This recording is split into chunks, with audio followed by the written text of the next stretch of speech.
So Father Hugh Thomas. Father Hugh Thomas, a Redemptorist priest. He was ordained, I hope you can't hear this because I'm not sure how accurate it is, but he was ordained in the early 1970s. He spent his first assignment was in the Philippines, and he spent 23 years in the Philippines. Next, he was assigned to Newcastle, Mayland Monastery there for about 10 years. After that, he was in Perth, and he was in Perth for about 10 years. And he's also a champion, promoter of Perpetual Eucharistic Adoration. He's established Perpetual Eucharistic Adoration throughout New South Wales, Lidcombe in Sydney, which still has Perpetual Adoration, Coffs Harbour, and also as far inland as Griffith. He's also been to Indonesia 6 or 7 times. On one occasion, he was there for 2 months promoting Perpetual Adoration. In Indonesia, it's Adorasi Abadi. He's travelled to most of the major islands in Indonesia, and particularly for Flores. He's established Perpetual Adoration in each of the 4 dioceses in Flores. Okay, so Father Hugh Thomas. Good afternoon to all of you in Perth. Because you've just received Holy Communion and Jesus is still really present in your hearts, can you all hear me all right? Can somebody say you can hear? Okay. Can you hear me? I'm just wondering, can you hear me? Nobody's answering. We're just adjusting the volume, Father Hugh. Good. Yeah. Can you hear me now? Can you hear me at the back? A bit louder. Hello? How is it going? Can you hear me well? That's probably the best we can do. So maybe move forward. Yeah. Okay. I'll try and get as far forward as I can. Right. First of all, just because you have all just received Holy Communion, I've been asked to give a testimony, but one thing that's very important to me is that first 15 minutes after Holy Communion, because we talk about the real presence of Jesus, how he's present, body, blood, soul, and divinity in the Eucharist and in perpetual adoration, but he's present, body, blood, soul, and divinity in each of you at this moment. You have just received him. Why it's so important, if it's at all possible, to be able to spend time with him in this very precious time. For me, it's the most important time. I always try to spend at least 15 minutes after Holy Communion. And during that time, I first of all invite Our Lady, because if I leave it to myself, I might be distracted and I might not be paying attention to him. So I ask her to come into my heart and to surround him with her love. She is such a delight to him because she is immaculate and so beautiful. I know I'm not like that. I'm not immaculate. So I ask her to surround him first so that he will have great joy in coming to me because she's there to welcome him. And then I ask him to help me to, and though many of you would be familiar with divine will, to multiply his divine life into every communion that ever has been, so that he might make reparation for all those who haven't received him well. And I love to pray the little prayers of Fatima that the angel taught after communion.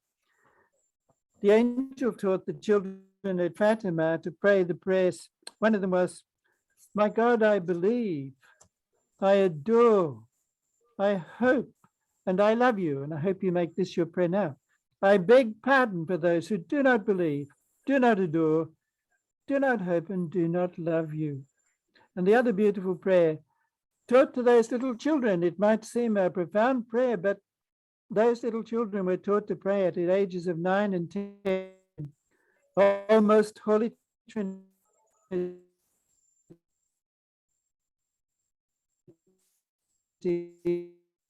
Father, Son, and Holy Spirit, body, blood, soul, and divinity of Jesus Christ, present, and I say now in my heart, and present in all the tabernacles of the world, in reparation for the outrages, sacrileges, and indifference by which he is offended. By the infinite merits of the Sacred Heart of Jesus and the Immaculate Heart of Mary, I beg for the conversion of poor sinners. So I urge you, first of all, that's one of the great aspects of our Eucharistic adoration, is to adore Jesus when he is so very present to each one of us in our hearts. Well, to talk about my own history with regard to, well, we talked about the Mass. Father, I was so pleased to be able to hear Archbishop Hickey again. And my word, you're still able to speak very well, Your Grace, and to inspire us all. Still have a strong voice, a good singing voice. Wonderful. So he was inspiring us about the Holy Mass. And for me, I am very grateful to God, because from the time of my first communion, I think there are only 4 days, and this is, I've been a priest now for almost 57 years. He got that year well out. I was much earlier than the 70s. I was in the early 60s. I was ordained a priest. And so I've been a priest for nearly 57 years. And fortunately, there's only about 4 days when I haven't been able to celebrate the Eucharist. So for me, the Mass is so precious and so important.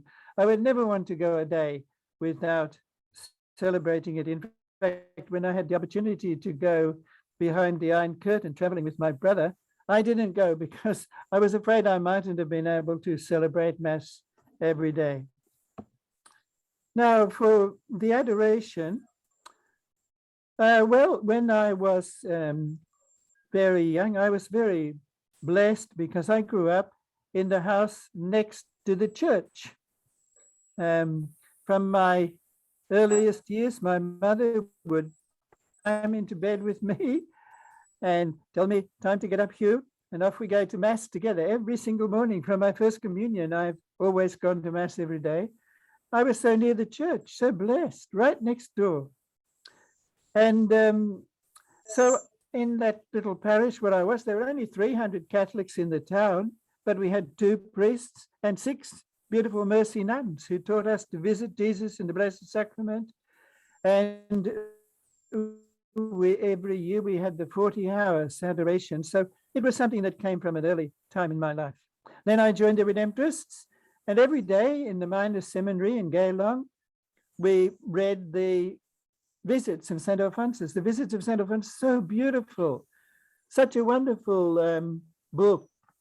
In fact, the book that is most published in history is the Bible. You'd not be surprised at that.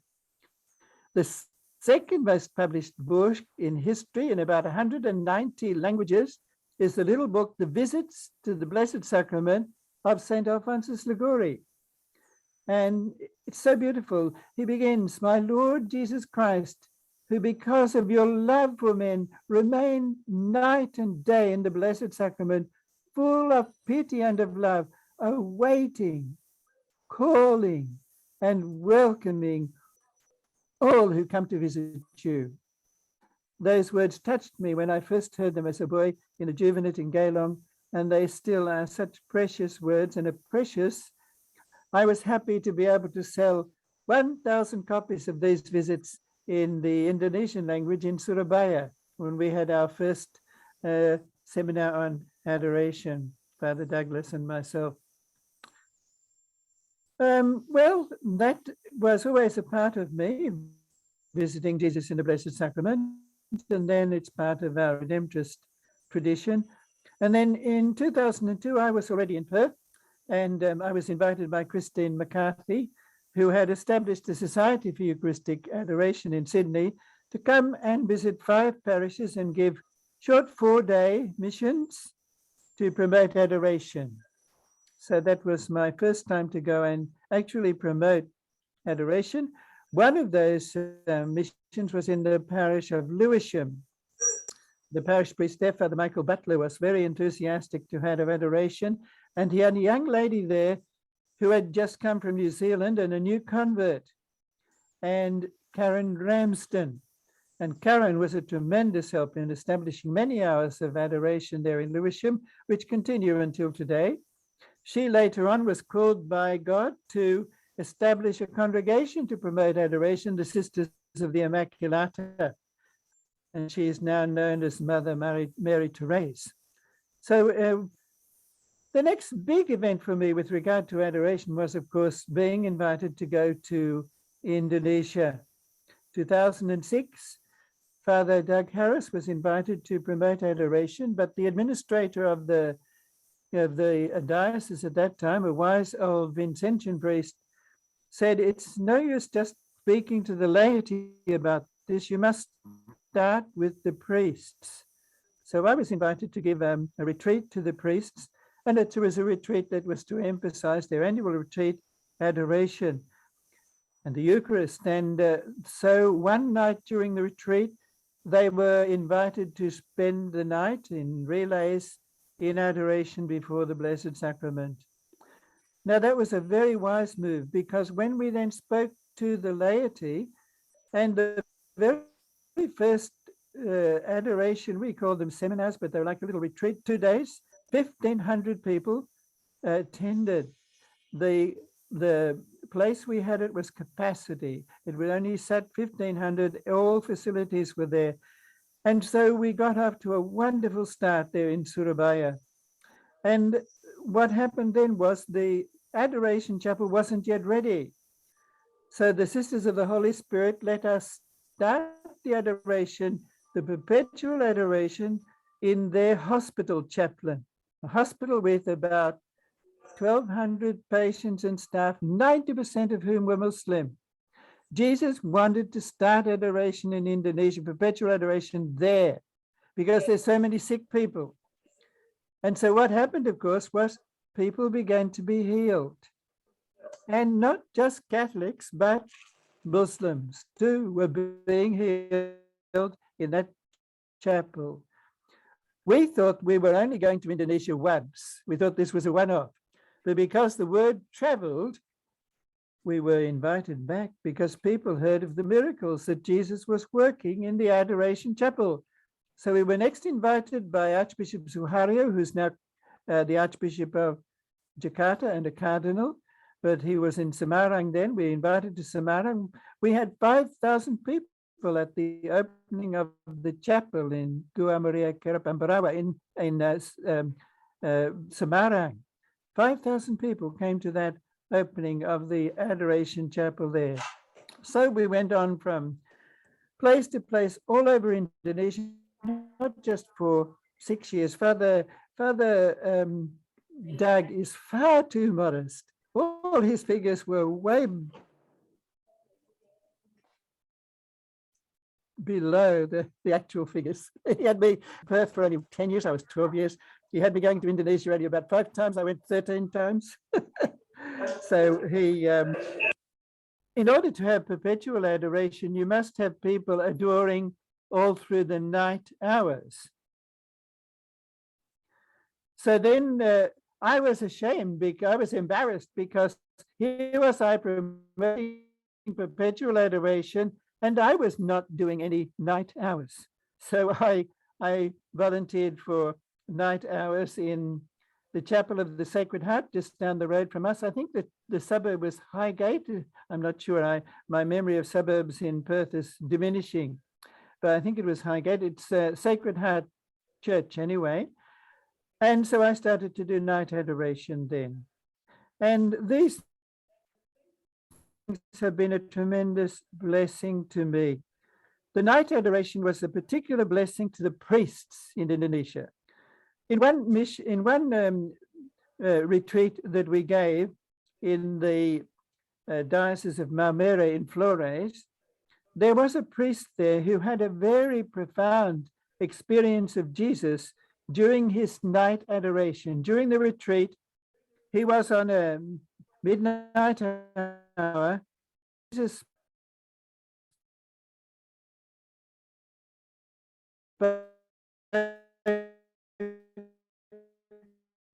to his heart and revealed to him all his failures. And he later on gave testimony to this. And so he was called to begin to do adoration, called to reform his life. And he received the call to establish perpetual adoration in his parish. Now, his parish was only a small one. So he didn't know how he could do that, but he prayed every day that God would make it possible.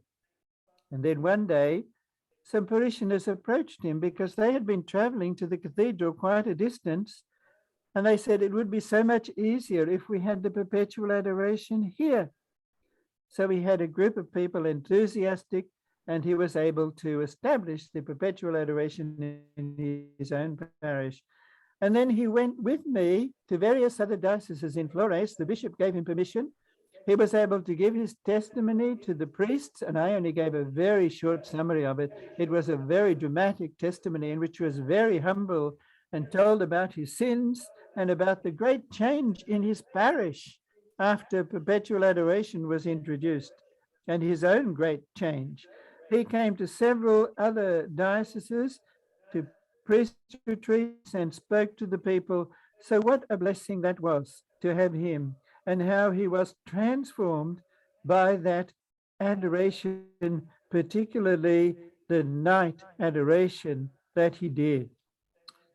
One of the things that is important to me about before the Blessed Sacrament, I have found that if I try to write my sermons and prepare my homilies just by my computer or in my room, sometimes it's very hard to get inspiration.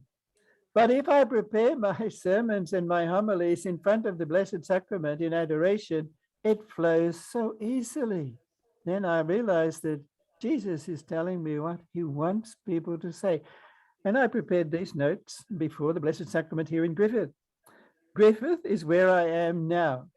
Griffith is only a small town, about 20,000 people. It's in the southwest of New South Wales on the Murrumbidgee River. Father Doug Harris and I came to Griffith about 6 years ago, and we helped them to establish perpetual adoration in this small town. It is 60% Catholic. It's a predominantly Italian area, and so many Italians here. But, you know, not all our Italians are devout. But enough of them volunteered that we were able to establish perpetual adoration, and it has continued except for a very short time. Griffith only had a short lockdown. I think it was only a few weeks, 3 or 4 weeks. Apart from that lockdown, the adoration has continued continuously right through until now. So it's just wonderful. Now, I came to Griffith to give this mission. This mission is for the centenary of the parish, 100 years. And it was supposed to have been in June, which was the actual time of the centenary. I came in June. I arrived and I was all ready to preach on the Saturday evening, which I will be doing this evening. It's evening, almost evening here in New South Wales. It's 10 to 4. I was ready to preach, and Sydney went into lockdown. And those who left Sydney in the previous 3 days had to go into 14 days of isolation. So here I was in Griffith, 14 days of isolation. But what a blessing for me, because there was the Perpetual Adoration Chapel. I was able to do 10 days retreat, my annual 10 days retreat here. And the other 4 days were almost like a retreat anyway. I was able to spend most of my day and sometimes in the night in the Adoration Chapel. So I can tell you that was my best ever retreat. Jesus has so much to give us when we are before him in the Blessed Sacrament. He's got so many blessings to give us when we are in his presence.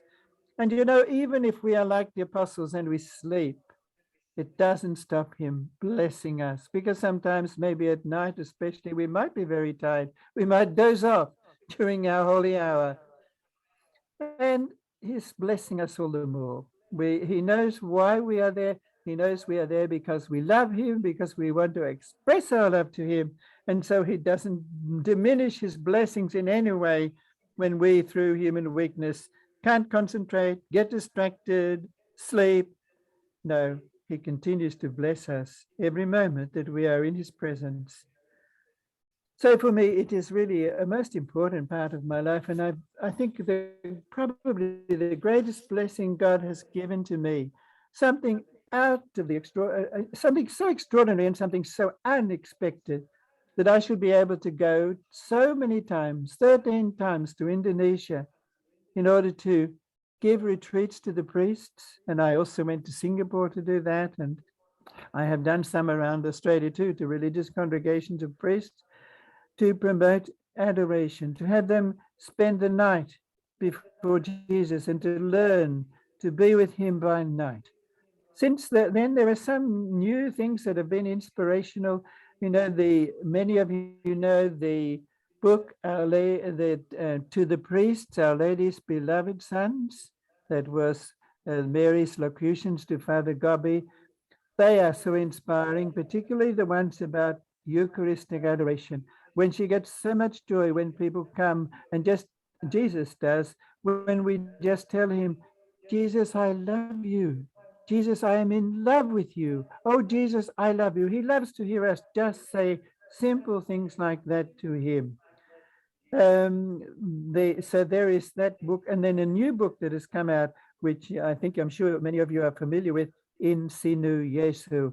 Most inspiring and beautiful things there about night adoration and the tremendous power of night adoration, particularly to deliver people from satanic influence. There are so many people now dabbling with the occult, dabbling with those kind of things, and it's very hard to set them free, but adoration by night is so powerful to do that.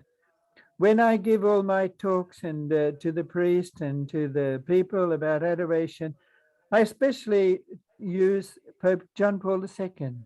He is a great inspiration because he has called, Father Doug, I think, prayed earlier that adoration might be set up in every parish around the world, perpetual adoration. And Pope John Paul II has prayed for that. And he was a great inspiration in promoting perpetual adoration around the world.